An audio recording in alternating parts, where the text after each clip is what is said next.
नमस्कार दोस्तों, सीईसी के इस लाइव यूनिसेट लेक्चर में आपका एक बार फिर से स्वागत है। मित्रों, जैसा कि आप सब जानते हैं कि हमने आपके लिए एक विशेष श्रृंखला शुरू की हुई है जिसका नाम है कालजयी रचना, और इस श्रृंखला के अंतर्गत हमने कई लेक्चर्स आप सभी के लिए आयोजित किए हैं। कालजयी रचना इस श्रृंखला के अंतर्गत आज हम बात करेंगे पद्मावत पर, और इसके लिए एक बार फिर से हमारे साथ हमारे स्टूडियो में मौजूद हैं doctor PC Tandon. Doctor PC Tandon professor हैं दिल्ली विश्वविद्यालय में। तो आइए तहे दिल से इनका स्वागत करते हैं और पद्मावत इस पर ज़्यादा से ज़्यादा जानकारी प्राप्त करने की कोशिश करते हैं। तो डॉक्टर टंडन, आपका एक बार फिर से स्वागत है। जी धन्यवाद। नमस्कार मित्रों, कालजयी रचना इस श्रृंखला के अंतर्गत पहले कुछ महत्वपूर्ण रचनाओं पर हमारी चर्चा हुई है, बातचीत हुई है, और आज हम बात करेंगे पद्मावत जैसी महाकाव्यात्मक रचना पर। पद्मावत जिसके रचयिता हम जानते हैं कि मलिक मोहम्मद जायसी हैं। हिंदी साहित्य के जब वो समग्र इतिहास पर हम दृष्टि डालते हैं तो उसका विभाजन करते हुए एक कालखंड जिसको मध्यकालीन काव्य या साहित्य के नाम से जाना जाता है, उस मध्यकाल में दो हिस्से फिर किए जाते हैं, पूर्व मध्यकाल और उत्तर मध्यकाल। इसका जो समय है, कालावधि है, वह 1375 से और 1900 तक की कालावधि है। तो 1375 से 1700 तक का जो समय है उसको पूर्व मध्यकाल या भक्तिकाल कहते हैं, और 1700 से 1900 तक का जो समय है उसे उत्तर मध्यकाल या रीतिकाल कहते हैं। इस पूर्व मध्यकाल में यानी भक्तिकाल में हम जब साहित्य की पूरी श्रृंखला को देखते हैं और उसके विभाजन पर दृष्टि डालते हैं तो मोटे तौर पर उसे सगुण काव्य और निर्गुण काव्य दो वर्गों में विभक्त किया गया है। सगुण काव्य में राम काव्य धारा और कृष्ण काव्य धारा, राम काव्य धारा के प्रवर्तक तुलसीदास हैं और कृष्ण काव्य धारा के प्रवर्तक सूरदास हैं। इसी तरह से निर्गुण काव्य धारा जिसमें संत काव्य धारा और सूफी काव्य धारा है। संत काव्य धारा के प्रवर्तक कबीरदास हैं और सूफी काव्य धारा जिसको प्रेमाख्यानक काव्य भी कहते हैं उसके प्रवर्तक मलिक मोहम्मद जायसी हैं। मलिक मोहम्मद जायसी एक बड़े कवि के रूप में हिंदी साहित्य की अगर हम पूरी ऐतिहासिक पृष्ठभूमि की बात करें तो एक बड़े कवि के रूप में मलिक मोहम्मद जायसी की पहचान है। जायसी ने बहुत बेहतरीन महाकाव्यात्मक रचनाएं हमें दी हैं। उसमें कान्हावत का भी नाम है, उसमें पद्मावत तो है ही जो बहुत महत्वपूर्ण रचना है, क्योंकि सूफी काव्य या प्रेमाख्यानक काव्य का प्रवर्तन करने वाली ये रचना कई मायनों में, कई दृष्टियों से बड़ी महत्वपूर्ण है। यह प्रेम मार्गी जो भक्ति है उसको भी प्रतिनिधित्व देती है। यह आख्यानक मूलक काव्य परंपरा उसको भी प्रतिनिधित्व देती है। लोक संस्कृति, लोक जीवन, लोक तत्व आदि की दृष्टि से भी इस रचना का अपना एक बड़ा अद्भुत महत्व है। और सबसे अच्छी बात यह है कि ये भारतीय और अभारतीय तत्वों का एक अद्भुत मिश्रण इस रचना में हमें देखने को मिलता है। तो हम थोड़ी सी बातचीत इस रचना के संदर्भ में पहले करेंगे, फिर इसके वैशिष्ट्य पर थोड़ी चर्चा करेंगे। ऐसा माना जाता है कि प्रत्येक कलाकृति के निर्माण में, कोई भी बड़ी रचना जब लिखी जाती है तो कोई ना कोई ऐसा तत्व उसके अंतर्गत विद्यमान रहता है जिससे प्रेरित होकर वह कवि या उस रचना का रचनाकार उस रचना में प्रवृत्त होता है। यानी उस महाकाव्यात्मक या बृहत रचना के मूल में एक प्रेरणा कवि की रहती है। निश्चित रूप से इस मूल तत्व या प्रेरक तत्व का विवेचन हमने काव्यशास्त्र के अंतर्गत विस्तार से किया भी है कि कविता का प्रयोजन क्या है, वह कविता क्यों लिखी जा रही है, वह लोकहित के लिए है, जनहित के लिए है, राष्ट्रहित के लिए है, यश या कीर्ति की प्राप्ति के लिए है, या इसी तरह और सारे प्रयोजन जिनकी चर्चा होती है।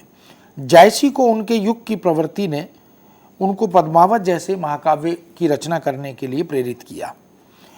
उसमें केवल हिंदू मुस्लिम ऐक्य के प्रश्न ही नहीं है, इससे आगे बढ़कर मानवता और प्रेम के आधार पर पूरी समग्र रूप से मनुष्यता, मानवता, इसको ध्यान में रखकर और प्रेम तत्व के प्राधान्य को ध्यान में रखकर उसको आधार बनाकर जायसी ने इस रचना का सृजन किया।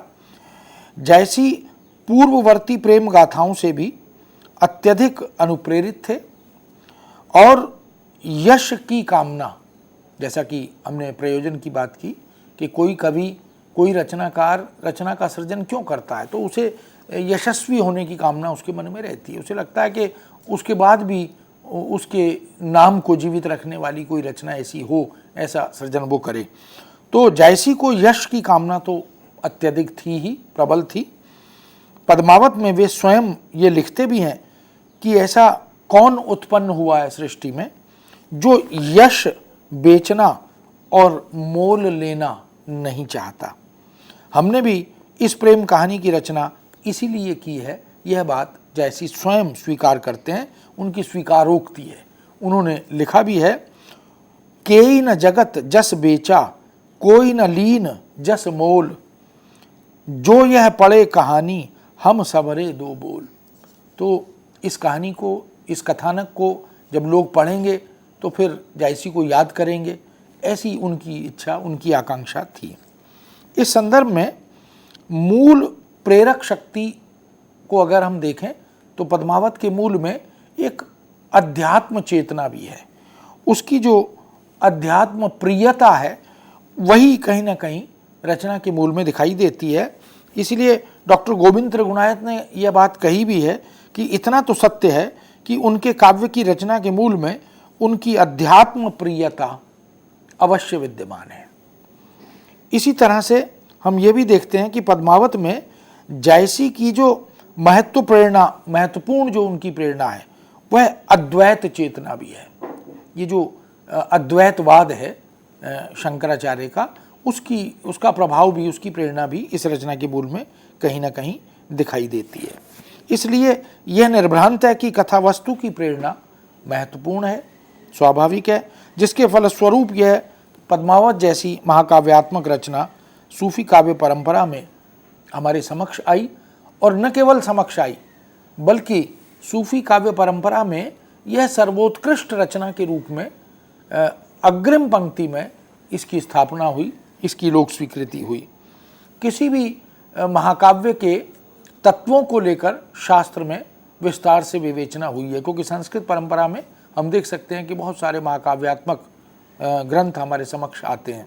हमारे हिंदी जगत में आकर भी तुलसी ने रामचरितमानस जैसा महाकाव्य लिखा और केशव की रामचंद्रिका भी महाकाव्यात्मक रचना के रूप में हमारे समक्ष आती है। इसी तरह जायसी की पद्मावत की बात हम करते हैं या अन्य कुछ रचनाओं को लेकर भी, जैसे पृथ्वीराज रासो की महाकाव्यात्मकता को लेकर थोड़ा विवाद है, लेकिन है रचना वह भी उसी स्तर की। और चंदायन की बात करें या तो वह भी, उसके बारे में भी हम यह कह सकते हैं कि भाई वो भी उसी तरह की, उसी कलेवर की रचना है। और आधुनिक युग में अगर हम चलते हैं तो हमें प्रिय प्रवास जैसी रचना, साकेत जैसी रचना, और फिर इन सबसे ऊपर अगर हम बात करें तो कामायनी जैसी रचना, ये सारी महाकाव्यात्मक रचनाएं हैं। तो महाकाव्य की अपनी एक कसौटी है जिसकी चर्चा शास्त्र ने की है। परंपरा से प्रतिष्ठित और लोकप्रिय होना उस रचना के लिए जरूरी होता है। इस कसौटी पर पद्मावत का कथानक पूरी तरह खरा उतरता है और ठीक प्रतीत होता है। पद्मावत की कथा को दो भागों में बांटा गया है। सिंगल द्वीप यात्रा से लेकर चित्तौड़ लौट आने की स्थिति तक ये पहली घटना यात्रा है, इसको हम देख सकते हैं। एक कथा है जिसके दो हिस्से हैं, ये पहली कथा है जो सिंगल द्वीप यात्रा से लेकर चित्तौड़ लौट आने तक की है। यह कथा कल्पित भी कही जा सकती है, क्योंकि इसमें कुछ कुछ किसी भी कवि को जब हम ऐतिहासिक संदर्भों पर कसना चाहते हैं तो स्वाभाविक है, कवि के पास अगर रचना धर्मी कल्पना नहीं होगी तो वह रचना को एकदम ऐतिहासिक बनाकर छोड़ देगा, तो वह उसको रोचक नहीं रहने देगा। इसलिए इस कथा में कुछ कुछ जायसी की कल्पना और कल्पना की सृजनशीलता वह भी विद्यमान है। उत्तरार्ध की कथा में राघव चेतन के निकाले जाने से लेकर पद्मावती के सती होने तक की कथा है। यह, इसमें इतिहास का आधार भी कहीं ना कहीं कवि ने लिया है। तो हम देख सकते हैं कि पूरे कथानक को और पूरी कथा को मोटे तौर पर दो हिस्सों में हम बांट सकते हैं। समालोचक और इतिहासविद हिंदी साहित्य में साहित्य के इतिहास लेखन की दृष्टि से और आलोचना के क्षेत्र में आलोचक की दृष्टि से, निबंध लेखक की दृष्टि से हम एक बड़ा नाम जिनकी चर्चा हम करते हैं वो हैं आचार्य रामचंद्र शुक्ल। शुक्ल जी ने जायसी के इस रचना के संदर्भ में यह बात कही है कि अपनी कहानी का वही रूप जायसी ने रखा है जो कल्पना के उत्कर्ष द्वारा साधारण जनता के हृदय में प्रतिष्ठित था। कल्पना के उत्कर्ष द्वारा साधारण जनता के हृदय में वह प्रतिष्ठित था। इस रूप में इस कहानी का पूर्वार्ध तो बिल्कुल कल्पित सा है और उत्तरार्ध ऐतिहासिक आधार पर है। तो जैसे कथानक के दो हिस्से हुए, पहला हिस्सा कल्पित है और दूसरा ऐतिहासिक है। दोनों को मिलाकर जायसी ने एक महाकाव्यात्मक रचना हमें दी। अवधी भाषा में लिखी गई यह रचना है और बृहत रचना है। इस तरह लोक कथाओं तथा इतिहास का आधार लेकर अपनी महत्वपूर्ण प्रतिभा से कथा वस्तु को महाकाव्योचित बनाने का एक प्रशंसनीय कार्य मलिक मोहम्मद जायसी ने इस रचना के माध्यम से किया है। जायसी ने इतिहास का आधार वहीं तक लिया जहां तक इसकी कथा की सरसता को वह बरकरार रख सकते थे। इसलिए लक्ष्य की पूर्ति में बाधा न हो यह सोचकर उन्होंने ऐतिहासिक संदर्भों को सीमित रूप में ग्रहण किया। कथा को काव्योपयोगी बनाने के लिए वे अपनी मौलिक प्रतिभा इसका रचनात्मक उपयोग करते हैं। ऐतिहासिक धारणाओं में कुछ यथा अपेक्षा जैसा उनको लगता है ऐतिहासिक घटनाक्रमों में कुछ कुछ यहाँ वहाँ परिवर्तन भी करते हैं। वैसे इस कथानक में ऐतिहासिकता और कल्पना का जैसा अद्भुत मिश्रण है वह दुर्लभ है, अन्यत्र उस तरह का देखने को नहीं मिलता। पूर्वार्ध में रत्नसेन के चित्तौड़ और पद्मावती के सिंगल द्वीप से संबंधित कथा को मुख्य कथा बनाया गया है। सिंगल द्वीप की राजकुमारी पद्मावती का जन्म, बाल्यकाल, विवाह, हीरामन तोता, सच का एक व्यापारी के द्वारा चित्तौड़ लाया जाना और रत्नसेन का पद्मावती के रूप का गुणगान सुनाना और उसकी प्राप्ति के लिए 16 सहस्र कुंवरों के साथ योगी बनकर सिंगल द्वीप को निकल जाना, मार्ग में 7 समुद्र और अनेक बाधाओं का सामना करना और पद्मावती से अंततः भेंट, विवाह और चित्तौड़ लौट आने तक की कथा, यह पूरा प्रसंग प्रथम खंड में दिया गया। जायसी के समय तक पद्मावती की कहानी के विविध रूप, पद्मावती मुख्य नायिका है, पद्मावत उसी के आधार पर लिखा गया ग्रंथ है और पद्मावती से संबद्ध अनेक कहानियाँ जायसी के समय में प्रचलित थीं जो यहाँ वहाँ अलग अलग रूपों में देखने को मिलती थीं। उन विविध कथा सूत्रों को एकत्र करके उन्होंने कथा का एक अलग तरह का ढांचा तैयार किया, बड़ा रोचक और बहुत महत्वपूर्ण। पद्मावती की कथा अपने मूल रूप में बहुत प्राचीन है। उत्तर भारत में और विशेष रूप से अवध में पद्मिनी रानी और हीरामन सुये या सुग्गे की कथा आज भी प्रचलित है। उसकी काव्य रूढ़ियों को जायसी ने आधार बनाया, परंतु उसी में अपनी कल्पना शक्ति का भी वो यथासंभव प्रयोग करते चले गए। कथा को रोचक बनाने के लिए, कथा में वर्णनात्मकता में सौंदर्य पैदा करने के लिए, अभिरुचि जागृत करने के लिए उन्होंने तमाम तरह की इन घटनाओं को जोड़ दिया। जायसी ने इस लोक कथा को अलाउद्दीन के चित्तौड़ आक्रमण की प्रसिद्ध ऐतिहासिक घटना से संबद्ध करके मिश्रित कथानक बना दिया। यह जायसी की सूझबूझ थी कि उन्होंने इन दोनों को मिलाकर एक अलग तरह का कथानक तैयार किया। इस कथानक का नायक रत्नसेन और प्रतिनायक अलाउद्दीन ऐतिहासिक पात्र है जिसका उल्लेख इतिहास में मिलता है। दिल्ली के सुल्तान अलाउद्दीन का चित्तौड़ पर आक्रमण, रत्नसेन और अलाउद्दीन का युद्ध, रत्नसेन का बंदी होना, पद्मिनी के द्वारा रत्नसेन का मुक्त होना, ये सब भी इतिहास में उपलब्ध घटनाएं हैं जो प्रामाणिक हैं। ऐसी घटनाओं को जायसी ने इस रचना के साथ जोड़ा है। इसलिए जायसी इतिहासविद भी थे। उन्होंने अध्ययन किया घटनाओं की प्रामाणिकता को और अपनी कल्पना के साथ जोड़कर एक नए तरह का कथानक बनाया। इसके अतिरिक्त जायसी ने अपनी कथा को काव्योपयोगी बनाया, ऐतिहासिक घटनाओं में यथा संभव और यथा अपेक्षित कुछ कुछ हेरफेर किया, यहाँ वहाँ बदलाव किया। ऐतिहासिक घटना और पात्रों के कारण पाठक, श्रोता एवं दर्शक रूप में सामाजिक के लिए साधारणीकरण की स्थिति बन सके, यह प्रयास भी जायसी ने इस रचना में किया है। लौकिक और अर्थों के प्रतीतीकरण में पाठक को कोई असुविधा ना हो, उसकी सुविधा को ध्यान में रखकर पद्मावत में जायसी ने यथासंभव परिवर्तन किए। पद्मावत रत्नसेन, नागमती, अलाउद्दीन, राघव चेतन आदि के संबंध में लौकिक और अलौकिक प्रतीकों की सृष्टि, इस तरह से कथानक की ऐतिहासिकता को जायसी ने एक तरह से पिरोया है, बुना है। यह एक उनकी बड़ी उपलब्धि है। मानव जीवन की बहुत सी घटनाओं और समस्याओं का संघर्ष शाश्वत रूप में या जीवंत रूप में इस रचना के माध्यम से हमारे समक्ष आता है। इसलिए ऐतिहासिक और कल्पना, इनका एक, जिसको साहित्य में सामान्यतः कहा जाता है कि मणिकांचन योग है, तो ये एक मणिकांचन योग यहाँ पर इतिहास का और कल्पना का हमें देखने को मिलता है। इस दृष्टि से यह रचना बोधगम्य हो जाती है, सर्वग्राह्य हो जाती है और सर्वगम्य भी हो जाती है। इसलिए पद्मावत महाकाव्य में कथानक ने एक मौलिक रूप अपना ले लिया है, यह बड़ी उपलब्धि है। जायसी ने अपने समय की परिस्थितियों का विधिवत आलोकन किया, गंभीरता से मूल्यांकन किया और उन सब को हिंदुओं की प्रेम गाथाओं के माध्यम से जोड़ते हुए और हिंदुओं की एक प्रादेशिक भाषा अवधि में व्यक्त करते हुए एक नई तरह की रचना हिंदी जगत को उपलब्ध कराई। इसी से उनके काव्य पद्मावत की कथा वस्तु में कुछ भारतीय और कुछ अभारतीय तत्वों का समावेश भी स्वाभाविक रूप से हो गया। पद्मावत का प्रारंभ यानी स्तुति खंड फारसी की मसनवी पद्धति के अनुरूप है।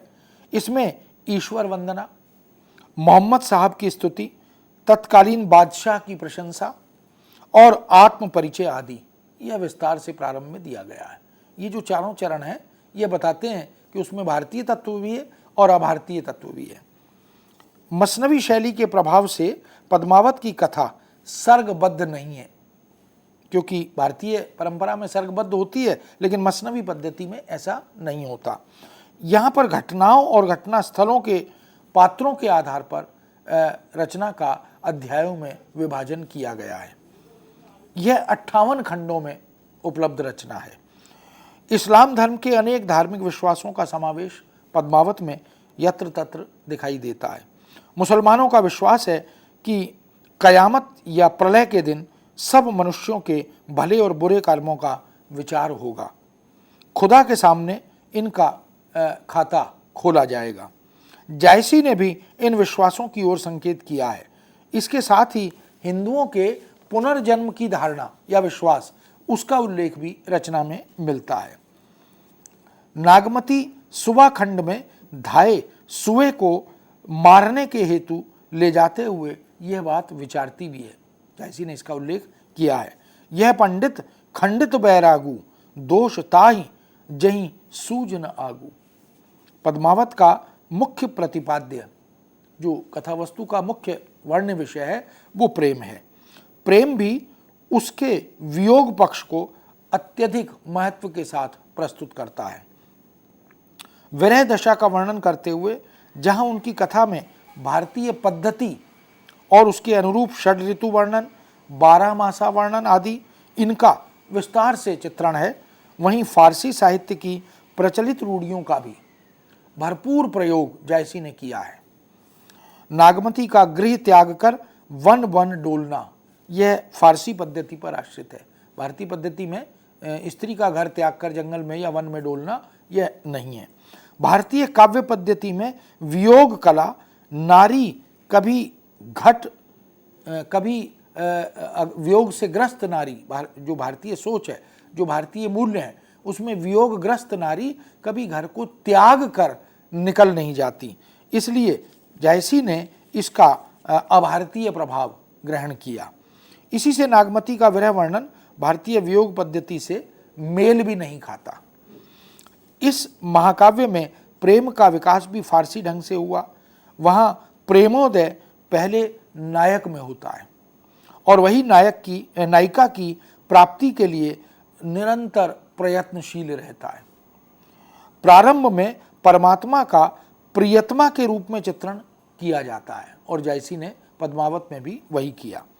यह सर्वथा अभारतीय है और उसी रूप में ग्रहण भी किया गया, किंतु आगामी प्रसंगों में नायक और नायिका दोनों के प्रेम की तीव्रता जायसी ने दिखाई है।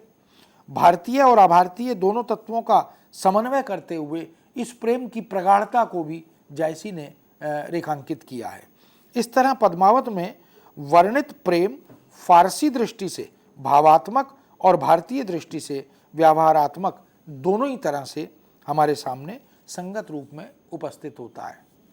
पद्मावत में शंकर के अद्वैतवाद, शंकराचार्य के अद्वैतवाद, इनके साथ साथ राघव चेतन के रूप में शैतान की परिकल्पना, दोनों के मिलन में, आत्मा और परमात्मा, इन दोनों के मिलन में जो बाधा आती है वो माया है। तो ये जो माया है यह शैतान के रूप में है। तो शैतान की परिकल्पना जायसी ने की है। शैतान की कल्पना सूफी सिद्धांतों के अनुसार की गई है। भारतीय हठ योगियों और नाथपंथियों की योग साधना का प्रभाव भी पद्मावत पर और जायसी पर यत्र तत्र दिखाई देता है। नायक रत्नसेन जब सिंगल द्वीप के लिए प्रस्थान करता है तो उसका वेश नाथ योगी जैसा होता है। सिंगल द्वीप की रचना योगियों के प्रभाव से हमारे समक्ष उपस्थित होती है। इसके अतिरिक्त रूप वर्णन, प्रकृति चित्रण, हिंदू त्योहार, पर्व, उत्सव, विवाह, प्रचलित प्रथाएं, नक्शिक आदि, इन सब का चित्रण जायसी ने बड़ी तन्मयता के साथ किया है। और अलग अलग खंडों में हम देख सकते हैं, कहीं नागमती का वियोग खंड है, कहीं अन्य खंडों की परिकल्पना की गई है। इसमें फारसी का पुट भी यत्र तत्र शामिल है, समाहित है। मुसलमान होते हुए भी हिंदू नारी के सतीत्व और मर्यादा का उन्हें पूरा ध्यान था, इसलिए सती प्रथा का चित्र भी बहुत ही अनुपम ढंग से खींचा गया है। जैसी बड़ी गहरी समझ समाज की, रीति रिवाजों की, परंपराओं की, संस्कृतियों की रखते थे, इसलिए उनमें उनकी इस रचना में इसका एक सम्मिश्रण हमें स्पष्ट रूप से दिखाई देता है। पद्मावत की कथा वस्तु के भाव पक्ष की बात अगर हम करें तो वह निस्संदेह विलक्षण है, अद्भुत है, लेकिन कला पक्ष में भी भारतीय और अभारतीय तत्वों का समावेश या उसका मिश्रण स्पष्ट दिखाई देता है। जन जीवन से प्रचलित अवधी भाषा को जायसी ने चुना था, इसलिए सूफी कवियों ने, जितने भी सूफी काव्य हैं उनमें सभी में अवधी भाषा का रचनात्मक उपयोग किया गया है। मध्यकाल में हम देख सकते हैं कि काव्य भाषाओं के रूप में मूलतः ब्रज भाषा और अवधी भाषा, इनका अधिक प्रयोग दिखाई देता है। जो राम भक्त कवि हैं वो अधिकांशतः अवधी भाषा की शरण में जाते हैं और इधर सूफी कवि जो हैं अधिकांशतः उन्होंने अवधी भाषा का प्रयोग किया है। कृष्ण भक्त कवियों ने ब्रज भाषा का अधिकांशतः प्रयोग किया है। कहीं कहीं अपवाद भी मिलता है, जैसे तुलसी ने ब्रज के प्रयोग के साथ भी कविता लिखी है। सूरदास में भी इस तरह का वैविध्य मिलता है। इस तरह हम देखते हैं कि जायसी ने अपने काव्य का आधार जन जीवन को, लोक संस्कृति को, लोक जीवन के आस्था, विश्वास, अंधविश्वास आदि को भी बनाया है। फारसी वाक्य खंडों का प्रयोग फारसी साहित्य से परिचित होने के कारण बरबसी रचना में उपलब्ध होता है, दिखाई देता है। अलंकार योजना भारतीय ढंग पर की गई है। उपमा, उत्प्रेक्षा, रूपक आदि अलंकारों का बहुत ही सुंदर सम्यक प्रयोग जायसी ने किया है। सबसे सुंदर प्रयोग समासोक्ति अलंकार का इस रचना में हम देख सकते हैं। अन्योक्ति और समासोक्ति यह सूफी काव्य की शक्ति है, हम उसको उस रूप में भी देख सकते हैं। फारसी काव्य में प्रचलित उपमानों का रचनात्मक और सुंदर प्रयोग भी इस तरह की सूफी और प्रेमाख्यानक रचनाओं में अक्सर मिलता है। जायसी ने भी उसका भरपूर उपयोग किया है और उनसे निश्चित ही यह रचना अधिक प्रभावी, अधिक सुंदर बन पड़ी है। इस तरह जायसी ने पद्मावत की कथा वस्तु में एक सामंजस्य बिठाने का सफल यत्न किया है। उनको इसमें सफलता तो मिली ही है और एक प्रकार से यह उनके वैशिष्ट्य को उजागर करने वाली रचना भी बन गई है, क्योंकि जैसी कवि हृदय हैं और उनके पास संवेदनाओं का आगार है, किस तरह से विरह में वो संवेदनाओं को प्रकट करते हैं। कहीं कहीं थोड़ी ऊहात्मकता आ गई है, लेकिन वो रचना निश्चित रूप से अपने आप में एक उदाहरण बनती है, आदर्श बनती है। पद्मावत, जैसा कि आचार्य रामचंद्र शुक्ल ने लिखा भी है, मसनवी शैली पर लिखा गया एक महाकाव्य है। प्रबंधात्मकता महाकाव्य का अनिवार्य तत्व होता है। कथा वस्तु प्रबंधत्व ना हो रहने पर सफल महाकाव्य का रूप नहीं ले पाती है। स्वाभाविक है कि कथा वस्तु का प्रबंध रूप में उपस्थित होना महाकाव्य की शक्ति बनता है। नायिका प्रधान महाकाव्य पद्मावत की कथा नायिका पद्मावती के जन्म से प्रारंभ होती है, उसके जीवन के अंत के साथ साथ समाप्त होती है। जब वह सती होती है तो कथा वहाँ समाप्त होती है। प्रबंधात्मकता के लिए कार्य का महत्वपूर्ण होना भी अनिवार्य है, क्योंकि सभी घटनाएं उस कार्य की सिद्धि के लिए ही घटित होती हैं। आचार्य शुक्ल ने पद्मावत का कार्य पद्मावती का सती होना बताया है और इसी की सिद्धि के लिए अनेक घटनाएं इस रचना में घटित होती चली जाती हैं और जायसी ने उनको बहुत अच्छी तरह से क्रमशः प्रस्तुत किया है।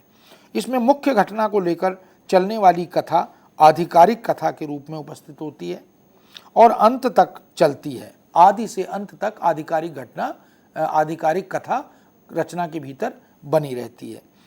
इस आधिकारिक कथा को अग्रसर करने, गति देने के लिए, विकासशील बनाने के लिए बहुत सारी प्रासंगिक या आनुषंगिक घटनाएं घटित होती हैं। इस प्रकार महाकाव्य की कथा वस्तु आधिकारिक और प्रासंगिक या आनुषंगिक कथाओं के साथ उचित रीति से संबद्ध होना प्रबंधत्व के लिए अनिवार्य होता है और उसकी पूर्ति इस महाकाव्यात्मक रचना पद्मावत में की गई है। पद्मावत में रत्नसेन और पद्मावती की कथा आधिकारिक है, जो कि काव्य के प्रारंभ से लेकर अंत तक अविरल गति से चलती है। अनेक प्रासंगिक घटनाओं की जब हम बात करें, कथाओं की जब हम चर्चा करें, तो इस कथा को वो सारी कथाएं गति प्रदान करती हैं। एक प्रसंग से दूसरे प्रसंग की श्रृंखला आंतरिक अन्विति के रूप में जुड़ी रहती है, बराबर बनी रहती है। कथा प्रवाह भी कहीं खंडित नहीं होता। यह महाकवि की, महाकाव्यात्मक रचना की एक पहचान है कि कथा की जो आंतरिक अन्विति है वो बनी रहती है, वह टूटती नहीं है, खंडित नहीं होती। पद्मावत का कथानक, जैसा कि बार बार हम रचना को जब पढ़ते हैं तो हमें ज्ञात भी होता है कि सर्गों में विभक्त न होकर वर्णन के अनुसार विभिन्न खंडों के आधार पर शीर्षक देकर निबद्ध किया गया है। पद्मावत की कथा में स्वाभाविक प्रवाह पैदा किया गया है।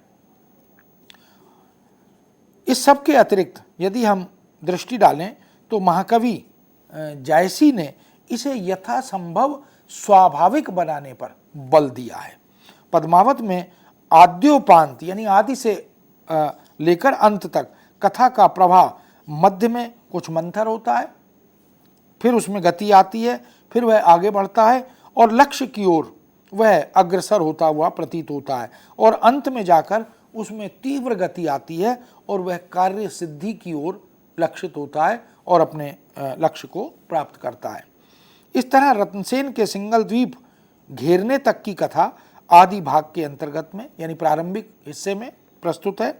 विवाह से लेकर सिंगल द्वीप से प्रस्थान तक का अंश मध्य की समाप्ति तक विद्यमान है और कथा का जो अंत है वह पूरी रचना को परिणति तक ले जाता है। इस तरह आदि भाग की समस्त घटनाएं कथा को अग्रसर करने में अपनी भूमिका निभाती हैं। मध्य में विवाह हो जाने पर कथा का प्रवाह कुछ कुछ धीमा प्रतीत होता है, किंतु वस्तु वर्णन का अवसर भी कवि को यहीं पर मिलता है। जहाँ जहाँ उसे प्रकृति का, तमाम घटनाओं का, इनका उल्लेख करना होता है, वर्णनात्मकता के साथ चीज़ों को प्रस्तुत करना होता है, तो इसका अवसर कवि यहीं पर उठाता है, लाभ उठाता है। राघव चेतन के देश निकलने से कथा में फिर तीव्रता आती है और तीव्र गति से वह समाप्ति की ओर यानी परिणति की ओर बढ़ती है। इसलिए पद्मावत की कथा वस्तु के विकास में एक स्वाभाविक प्रवाह का बोध या अनुभव पाठक को होता है। यह भी जायसी की एक बड़ी उपलब्धि है, क्योंकि कथा बड़ी है, बृहत है, उसमें बहुत सारी आनुषंगिक कथाओं को पिरोया गया है, एक दूसरे के साथ जोड़ा गया है, लेकिन फिर भी कहीं कोई कथा बाधित या खंडित दिखाई नहीं देती, महसूस नहीं होती और एक आंतरिक प्रभाव उसमें बना रहता है। प्रबंधत्व के लिए इतिवृत्तात्मक और रसात्मक स्थलों का उचित सामंजस्य भी होना चाहिए, वह भी जायसी ने इस रचना में किया है। जीवन का संपूर्ण चित्रण किसी भी प्रबंध काव्य में होना चाहिए, वह भी इसमें उपलब्ध होता है। पद्मावत की कथा वस्तु में इतिवृत्तात्मक और रसात्मक दोनों प्रकार का वर्णन मिला हुआ है और दोनों एक दूसरे के पूरक हैं। जायसी ने जीवन की बहुत सारी दशाओं को मनोरम चित्र के साथ अंकित किया है, जैसे जन्मोत्सव का वर्णन। तो जन्मोत्सव भारतीय संस्कृति में किस तरह से हम जन्माष्टमी या जन्मोत्सव आदि मनाते हैं, उसका विस्तार से वर्णन किया गया है। विवाहोत्सव, विवाह के उत्सव का भी एक सामूहिक पारिवारिक स्तर पर, समाज के स्तर पर किस तरह आयोजन होता है, उसका उल्लेख भी जायसी ने विस्तार से किया है। विदाई, जब विवाह उपरांत विदाई आदि होती है, उसका वर्णन, विरह वर्णन, रानियों का विलाप और सती होने की बहुत सारी मार्मिक घटनाएं, इनका चित्रण भी जायसी ने किया है।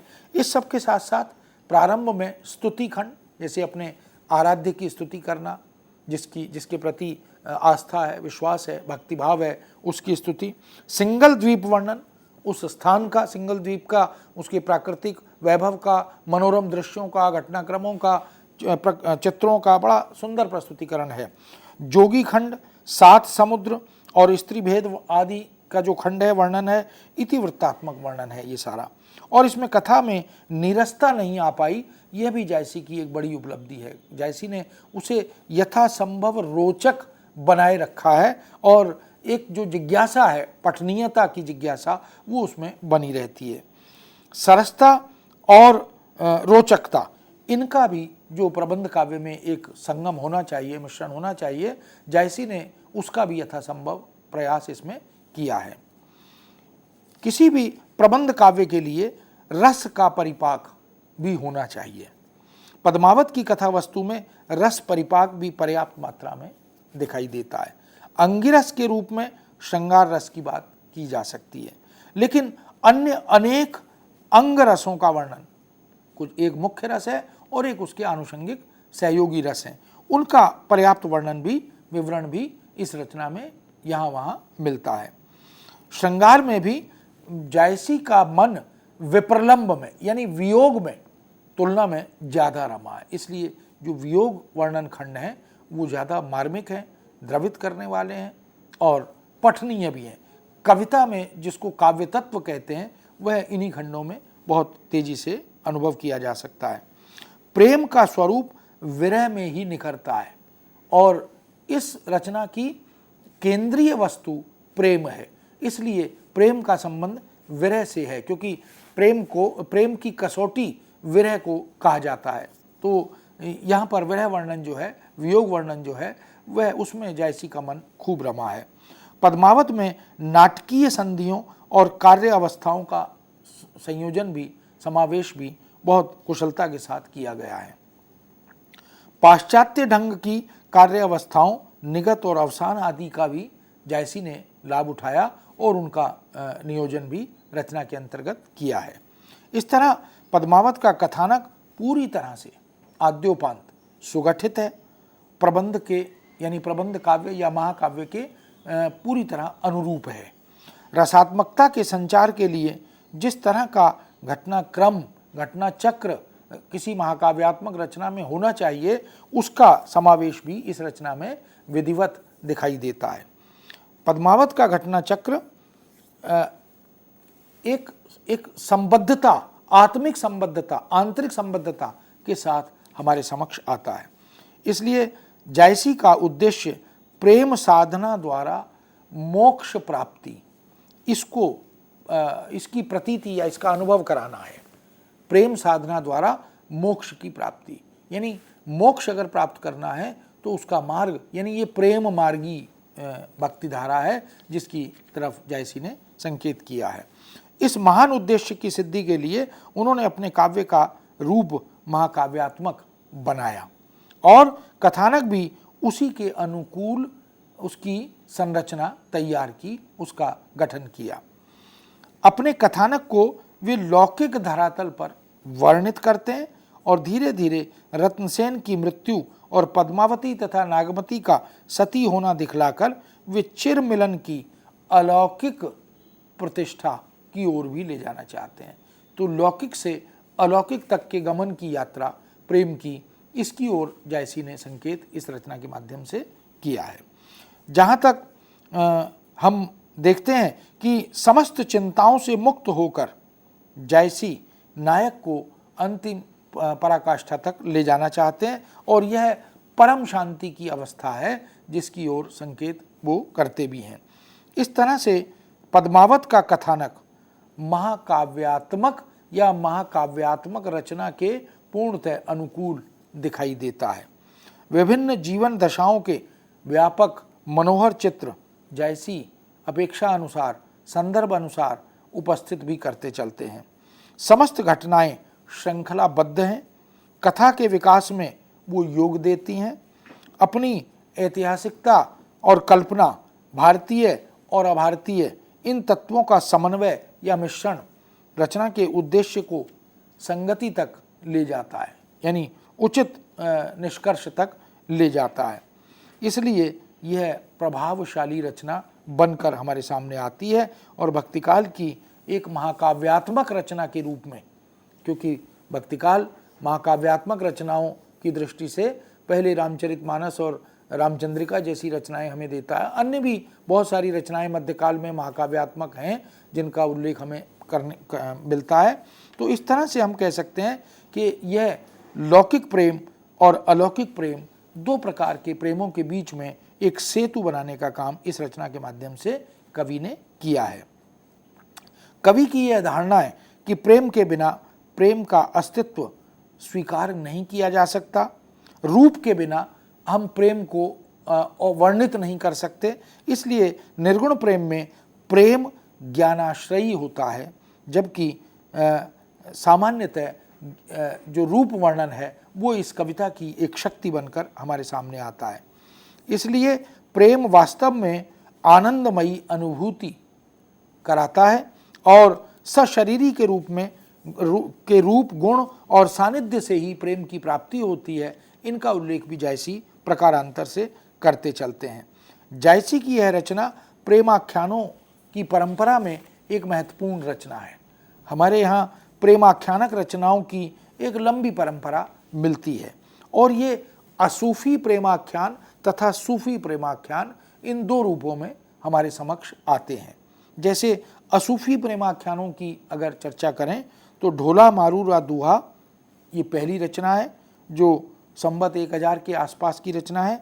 बीसल देव रासो जो नरपति नाल की 14वीं शताब्दी की रचना है। सत्यवती की कथा ईश्वरदास विरचित। रूप मंजरी नंददास विरचित।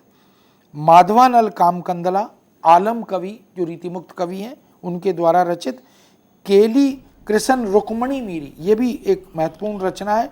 रस रतन, छिताई वार्ता, पुहपावती, नल दमन, माधवानल कामकंदला दामोदर रचित और मधुमालती चतुर्भुज दास रचित।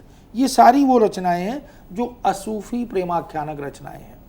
जबकि सूफी प्रेमाख्यानक रचनाओं में हम चंदायन को मौलाना दाऊद की लिखी हुई रचना है और मृगावती को जो कुतुबन विरचित रचना है, पद्मावत जायसी विरचित, मधुमालती मंजन विरचित, चित्रावली शेख उस्मान विरचित, इसी तरह ज्ञानदीप शेख नबी की, कामलता जान कवि की, पुहपावती हुसैन अली की, हंस जवाहिर कासिम शाह विरचित और इंद्रावती नूर मोहम्मद, अनुराग बांसरी नूर मोहम्मद, यूसुफ जुलेखा शेख निसार आदि आदि ऐसी बहुत सारी रचनाएं हमें मिलती हैं जो मध्यकालीन हिंदी साहित्य में महाकाव्यात्मक रचनाएं हैं, सूफी और असूफी काव्य परंपराओं की द्योतक हैं। इन सब में हम देख सकते हैं कि जायसी विरचित यह पद्मावत अपने आप में एक विलक्षण और कालजयी रचना है।